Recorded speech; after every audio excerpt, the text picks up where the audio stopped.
इंसान जब वचन मानता है पीर फकीरों के, और पीर फकीर अल्लाह वाहिगुरु राम के वचन बताते हैं, उनका अपना कोई विचार नहीं होता, अपनी कोई बात नहीं होती। तो यही सच है कि आप अपने जमीर से पूछो, अपने दिलो दिमाग से काम लो। यह घोर कलयुग का समय है। यहां लोग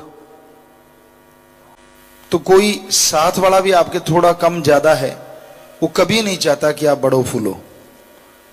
सभी एक जैसे नहीं होते, पर ज्यादातर जिनकी बहुगिनती है आज 100 में से 98% लोग ऐसे हैं जो यही चाहते हैं कि मेरे को मिले ना मिले, लेकिन पड़ोसी की आग लग जाए। मैं परेशान हूं तो कोई बात नहीं, पर पड़ोसी सुखी नहीं रहना चाहिए। ऐसे ही इस कलयुग में ईश्वर अल्लाह वाहिगुरु राम सदगुरु की तरफ है। कोई भक्त है, कोई मालिक से प्यार करने वाला है। लोग नहीं चाहते कि वो लगातार मालिक से प्यार करता रहे। धीरे धीरे धीरे धीरे स्लो पॉइजन, धीमा जहर भरना शुरू करते हैं। मन तो अंदर बैठा ही है धीमा जहर को आग देने वाला। धीरे धीरे कोई बात, फकीरों का कोई लेना देना नहीं होता उन बातों से। संत क्यों किसी से दुश्मनी करेंगे और क्यों किसी को गलत कहेंगे? जिनका मकसद मालिक की बनाई सारी औलाद को मालिक से जोड़ना हो, वो क्यों किसी को किसी से तोड़ेंगे? वो तो हाथ जोड़ते रहते हैं कि मालिक सब पे रहमत कर। और पूछो अपने जमीर से, पूछो अपने दिलो दिमाग से, क्या संतों ने आपको कभी कुछ गलत बोला? फिर कैसे हैं आप आदमी, कैसे हैं आप मर्द? किसी ने कुछ कह दिया और चल पड़ी। ये तो भेड़ चाल होती है, आदमी तो नहीं। भेड़ को जिधर डंडा मारा, चाहे कुआं क्यों ना हो, और कुएं में भी थोड़ा सा हरियाली दिखी, उसको लगता घास है, एक गिरती है कहते 50 और गिर जाती हैं। आप तो इंसान हो। पूछो अपने दिलो दिमाग से, पूछो अपने जमीर से, क्या संतों ने आपको कभी गलत बोला? फिर चंद इंसानों के कहने से मुंह आप संतों से मोड़ लेते हो। कैसी मर्दानगी है ये, कैसी भक्ति है ये, कैसी इबादत है? बताइए, सोचिए, अपने दिलो दिमाग से पूछिए।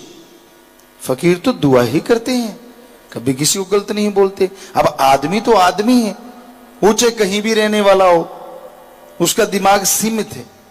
वो आपको गलत भी बोल सकता है, कोई सेवादार बोल सकता है, कोई जिम्मेवार कुछ कह सकता है। फिर कहते जी ये फकीरों के बनाए होते हैं। फकीरों के नहीं, फकीर तो कहते भाई सेवा करो, बनाए तो अल्लाह वाहिगुरु राम के होते हैं। संत तो ये कहते हैं सबसे प्यार करो, नाम जपो, कभी किसी का दिल ना दुखाओ। बताओ, संत कभी किसी को कहते हैं कि गाली गलौज करो? आदमी खुद मुख्तियार है, मर्जी का मालिक है। अब उसका मन हरामी हो गया तो किसी को गलत बोल दिया, किसी को कुछ बोल दिया, अपने अहंकार में आ गया। तो इंसान को अपने दिमाग से तो काम लेना चाहिए कि भाई ये तो आदमी के लिए तो यारी नहीं लगाई, यारी तो अल्लाह वाहिगुरु सदगुरु मौला के लिए लगाई। फिर आदमी के कहने से क्यों? कभी करता है दिमाग काम, कभी आते हैं ये विचार दिमाग में, इतनी बुद्धि भ्रष्ट कर देते हैं निंदा कर करके, चुगली कर करके, कि आदमी और का और ही हो जाता है। उसका चेहरा, उसका रंग ढंग। फकीर चेहरा पढ़ते हैं, दिखावा नहीं सुनते। वो देख लेते हैं कि भाई ये आदमी पहले तो ऐसे था, आज ऐसे है, क्योंकि अंदर जो चल रहा है चेहरे पे आ जाता है। ये कुदरत के बनाए असूल है। तो इसलिए भाई पंजाबी में एक कहावत है, लाई लग ना होवे घर वाला ते चंद्रा गवांड ना होवे। ये कहावत है बहनों के लिए खास करके, क्योंकि लाई लग, अब किसी ने कह दिया आस पड़ोस वाले ने, तेरे घर वाली तो कोठे पे चढ़ के देख रही थी, पूछता नहीं जाके 5-7 दर्दी। आम होता था गांव में ऐसा। तो फिर वो कहती बहुत कि मैं नहीं चढ़ी, भाई किसी से पूछ लो, मैंने क्या लेना था ऊपर जाके, मैं तो अपने काम धंधे। कहता नहीं मुझे तो फलां कह रहा था। यानी उसका कहना सच है और जो घर की औरत है वो झूठ बोल रही है। लाई लग, ऐसे लोगों को कहा जाता है लाई लग। लाई लग ना होवे घर वाला चंद्रा गवांड। पड़ोसी ऐसा नहीं होना चाहिए जो हर टाइम उंगलियां ही लगाता रहे। हर समय लड़ाने की सोचता रहे। तो भाई ये सोचना चाहिए, ईश्वर सतगुरु मौला कभी किसी का बुरा सोचते नहीं, चाहेंगे कैसे?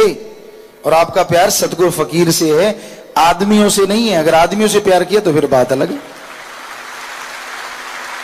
और संत पीर फकीर से किया तो बताओ फकीर ने आपको कब बुरा कहा, कब गलत बोला, क्या आपके लिए बद्दुआ की? ऐसे ही मन ने अंदर से पीड़ना शुरू किया, मरोड़ा खा गया ना। भाई मन की ना सुना करो और ना मनमते लोगों की। वो तो आपको दूर करना ही चाहते हैं, उनका तो मकसद है कि मालिक से प्यार कर रहा है, ये कैसे कर रहा है? हम तो दूर, हम तो डूबेंगे सनम तुझे भी ले डूबेंगे, आप डूबेंदे बामणा जजमान भी डूबे, कि हम तो डूब ही रहे हैं, तू क्यों तैर रहा है? उसका भी पांव पकड़ के खींच लिया, तू भी डूब। तो भाई ऐसे डुबोने वालों से बच के रहा करो। पीर फकीर कभी किसी का बुरा सोचते नहीं, करना तो दूर, अपने भक्तों का बुरा करेंगे? असंभव, असंभव। वो तो जो पीर फकीरों को नहीं मानते उनके लिए भी मालिक से दुआ करते रहते, मालिक सबको सद्बुद्धि बख्श, नेक अकल बख्श, ताकि सब लोग तेरे से जुड़ जाएं और उनके घरों में भी सुख शांति खुशियां इतनी आ जाएं कि वो माला माल हो जाएं। तो अपने दिमाग से काम लिया करो, किसी की बातों पे ध्यान ना दिया करो। भाई फकीर का तो बताना है, माना न माना मर्जी आपकी है। सो संत तो सच कहते हैं, सच कड़वा भी होता है, सच थोड़ा गड़बड़ करता है, लेकिन अगर सच को मान लो तो जो आपके अंदर गड़बड़ है, जो परिवारों में गड़बड़ है, वो सारी की सारी ठीक हो जाती है और इंसान खुशियों से माला माल हो जाता है। इंसान इस दुनिया में बहुत सी इच्छाएं रखता है। इच्छा का होना गलत नहीं, पर इच्छाओं का मक्कड़ जाल बुन लेना बेहद गलत है। इच्छा रखो नेक भली परमपिता परमात्मा को पाने की। सर्वोत्तम इच्छा यही है, और जो भी यह इच्छा रखते हैं वो मालिक, वो परमपिता परमात्मा उनके अंदर बाहर तमाम परेशानियों का हल करते हैं, तमाम सुख शांति देते हैं और अपने नूरी स्वरूप का भी झलक दिखा दिया करते हैं। सुमरन के पक्के बनो। कई बार लोग यह कह देते हैं मैं तो भूल गया। आप खाना खाना नहीं भूलते, एक दिन भी बाहर ना जाएं तो दवाइयां लेते घूमते रहते हो, कब्जी हो गई, ये हो गया, वो हो गया। आप काम धंधा करना नहीं छोड़ते, कहते ये तो पापी पेट का सवाल है। तो जिससे पूरा शरीर चलता है उस आत्मा के लिए आप सुमन करना कैसे भूल जाते हैं? ये क्यों नहीं याद रहता कि एक दिन भी नहीं भूलना? क्यों भूले? खाना नहीं भूलते, पीना नहीं भूलते, कोई भी और काम नहीं भूलते, मालिक का नाम भूल गए तो भूल गए। मन कहता फिर क्या हो गया, कल फिर आएगा, कल फिर देख लेंगे। भूल गए तो डबल सुमन करो ताकि मन आगे से आपको भुलाए ना। आधा घंटा नहीं कर पाए 1 घंटा करो, घंटा नहीं कर पाए 2 घंटे करो। एक आधे बार परेशानी आएगी, आगे से कभी भूलोगे नहीं, ये हकीकत है। पर आपका तो मन के पीछे चलना है। भूल गए फिर क्या हो गया, कल को फिर सही, बस छोड़ दिया वहीं पे, सारा दिन पड़ा है, जब मर्जी जाप करो। नहीं तो क्यों भूले? खाना ना खाओ, देखो एक दूसरे को गालियां देते हैं, खाना ना मिले तो क्यों नहीं मिला, कैसे नहीं मिला, ये स्वाद नहीं, ये फला नहीं, ये धीकड़ नहीं। जाना तो पेट में ही है, करनी आनी तो ताकत चाहिए। ठीक है, जीभा का स्वाद इंसान को आदत है, खाने में क्या होता है, सब्जी है, स्वाद नहीं, थोड़ा नमक मिर्च कम ज़्यादा हो जाता है, उसको डाल लो या तो उससे वो ठीक हो जाता है, ऐसा तो कुछ होता नहीं। लेकिन राम नाम अगर जाप नहीं करते तो बहुत कुछ हो जाता है। क्या पता आपने सोना बनना हो और आप पित्तली रह जाते हैं, क्या पता कौन सी खुशियां मिलनी हो और जिससे आप वंचित रह जाते हैं। सुमन करते करते करते करते नज़दीक पहुंचने वाले होते हैं, आप गैप मार जाते हैं। मन दांव चला देता है कि यार ये तो अब खुशियों का हकदार बनेगा, अब तो इसको सब कुछ मिलने वाला है, तो वो नींद चढ़ा दी, ये कर दिया, वो कर दिया, और आप उसके पीछे मस्त कि क्या फर्क पड़ता है। देखा है सुमन करने वालों को, उनको कौन से तगमे मिल गए, पर तू सुमन नहीं करता, तू कौन से तगमे या डायमंड लिए बैठा है। ये इंसान कभी सोचता नहीं, दिन रात दूसरों की तरफ निगाह ज्यादा रखता है। दूसरे को खुशी मिलती है, इंसान जल उठता है। दूसरे को आनंद मिलता है, इसको दुख मिलता है। संसार के लोग दुखी इसी बात से हैं, अपने दुखों से नहीं। पड़ोसी ने चवारा क्यों बना लिया, भगवान से स्कूटर मांगा, स्कूटर मिल गया, पर पड़ोसी के पास से कार से निकल गया, कहते इसको कार क्यों मिली, इसकी पंक्चर कर दे, एक्सीडेंट कर दे। तो अपनी चीजों से खुश नहीं है, दूसरे को ज्यादा मिल रही है, इसका दुख ज्यादा है। बहुत लोग अपने आप से इसलिए दुखी होते हैं कि वो दूसरों को सुखी देख के सुखी नहीं रह सकते, और जब वो दुखी होते हैं तो फिर जैसी भावना। इसलिए कभी किसी का बुरा ना सोचा करो, भला मांगो, भला करो और भले पे ही चलते चलो, मालिक आपका भी भला करेंगे। किसी को खुशी मिले तो ये मालिक से यही मांगो, मालिक इसको और ज्यादा मिले, हम पे भी रहमत कर। ये तो हुआ ना भक्तों वाली बात, इसमें तो मजा आता है, खुशी भी आती है। और कंपटीशन करो हर काम में। हमने तो जीवन जन्म से ही कंपटीशन ही सीखा है। खेतों में काम करते थे, कंपटीशन था कि सबसे बढ़िया करना है, सबसे अच्छी फसल पैदा करनी है।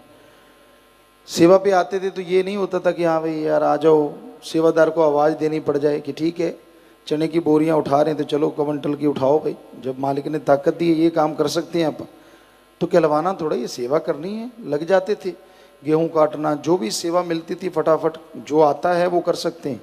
और सदगुरु की कृपा से सब कुछ आता था, कोई लांगरी ना होता लंगर खिला देते, जहां भी सेवा मिलती धड़ाधड़।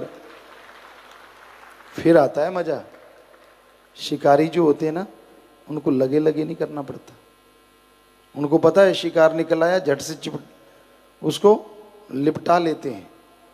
उसी तरह जो राम नाम अल्लाह मालिक के चाहवान होते हैं, वो ये नहीं आखा मोड़ना ते डक्का तोड़ना नहीं, चंगा जी कर देने जो इधर उधर खिसक गया, ऐसे नहीं। जब लगन से लग गए तो फिर लग गए, जब वो फल देगा देगा, उसकी मर्जी, उस पर छोड़ दो। आप तो कर्म, ये कर्म भूमि है, आदमी का शरीर भी कर्म भूमि है, इसमें कर्म करते जाओ, अच्छे कर्म करते जाओ, भले करते जाओ, फल अपने आप देगा। उम्मीद आप रखते हो फल की, मिलेगा, लेकिन उम्मीद बढ़ जाए और कर्म घट जाए तो उम्मीद पूरी नहीं होती। इसलिए कर्म बढ़ते जाएं, उम्मीद है ठीक है मालिक उसका काम वो करेगा, सो करेगा और वो जरूर करेगा। माँ अपने बच्चे को कभी गलत जगह फेंकती नहीं, माँ तो उल्टा सोच लेती है, उल्टा कहीं बच्चा जा रहा है गाड़ी पे, ओए एक्सीडेंट ना हो जाए, इसको ये ना हो जाए, इसको वो ना हो जाए, पर वो अल्लाह वाहिगुरु या उसके संत पीर फकीर ऐसा नहीं सोचते, बल्कि वो तो दुआ ही करते रहते कि अगर ऐसा किसी को कुछ होता तब भी उसकी संभाल करते हैं, पास जाके उसकी रक्षा करते हैं अगर वो उसे याद करता है। तो इसलिए भाई क्यों किंतु के चक्कर में मत पड़ा करो। तेनू यार नाल की, तेनू चोर नाल की, तू अपनी नवेड़ तेनू होर नाल की। अपना अच्छा कर्म करो, भले कर्म करो, मालिक का नाम जपा करो, ताकि मालिक की तमाम खुशियां बरकतें आपकी झोली में आए। कोई भी बुरा कर्म करता है उसको हटाओ प्यार से, मोहब्बत से, कि वो बुरा कर्म ना करे। पर किसी को पाखंड करते देख, किसी को ढोंग करते देख आंखें बंद कर लेना, ये भी गलत है।